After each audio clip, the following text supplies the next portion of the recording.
Buradan polislərimizə səslənirəm. Həqiqətən də bugün sevgim daha yüksəldi sizə qarşı, əziz polislərimiz.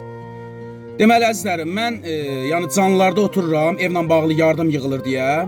Biraz nankör insanlar tərəfindən mənə çox təzyiqlər göstərilir. Biraz nevrozam, sinirliyəm. Həm də ki, bəzi o nankör insanların təzyiqi olur, bəzən o canlılarda. Biraz xainlıqları, paxıllıqları tutur. İmkan verilmir ki, nəsə bir iş görəsən. Nəysə də o nankör insanların sayəsində Azərbaycanda yaşamaq o qədər də asan deyil. İmkan vermirlər kimsə qabağa getsin. Ona görə də mən əsəbləşirəm və canlıdan sonra axşamlar məhliyə çıxıram ki, biraz hava alım, biraz beynim sakitləşsin. Deməli, Oba marketinin qarşısı ilə evə tərəf gəlirəm. Nədənsə birdən-birə mənim elə bil ki, gözlərim qaraldı, başım gizəlləndi. Bilmirəm, o gizli infarkt deyirlər, elə bir şey oldu, nədirsə. Mən yıxıldım yerə, bir 3 dəqiqə kimi elə bil ki, çabaladım. Yəni, həmin vaxtı gecə saat harda olsa 3-4 olardı. Məhəllədə də demək olar ki, hamı yatıb da, heç kim yoxdur yəni məhəllədə. Onda gördüm ki, kimsə əl atıb məni qaldırmağa çalışır.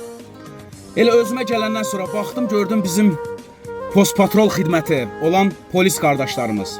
Mən buradan sizi öpürəm canım qardaşlarım, bağrıma basıram. Həqiqətən də siz bugün çörək qazansozda bu xalqın, bu millətin yanındasınız.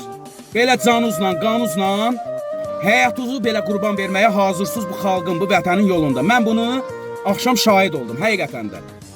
Ona görə də birdən qalxdım, gördüm, polis qardaşlarımız məni qaldırdılar, biraz hava verdilər, biraz təsəlli verdilər, nəysə getdilər dükandan, sudan, zaddan gətirdilər, verdilər.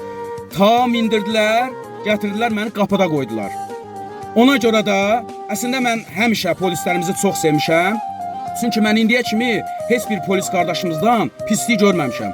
Həmişə də öpüşüb görüşmüşük, mənə hörmət qoyublar, hətta mən də onlara hörmət qoymuşam. Allah sizə ömür versin, mən sizə öz təşəkkürümü bildirirəm ki, axşam o dəstəyi mənə göstərdiniz. Bəlkə də mənə nəsə ola bilərdi, səhərə kimi qalardım orada, hər şey ola bilərdi də. Ona görə də mən sizə öz təşəkkürümü bildirirəm, əziz polislərimiz. Yəni bu iki gözüm gördüyüm söhbəti danışıram. Bəzən insanlar var ki, biraz araya qatırlar, polislərlə insanların arasında biraz düşmançılıq yaratmaq istəyirlər. Amma mən deyirəm ki, əziz polislərimiz, həqiqətən də mən sizlə fəxr eləyirəm və sizin həmişə də qulluğunuzdayam. Var olun ki, axşam məni, demək olar ki, nətər sizə deyim, yenidən həyata qaytardınız. Allah hər birinizdən razı olsun.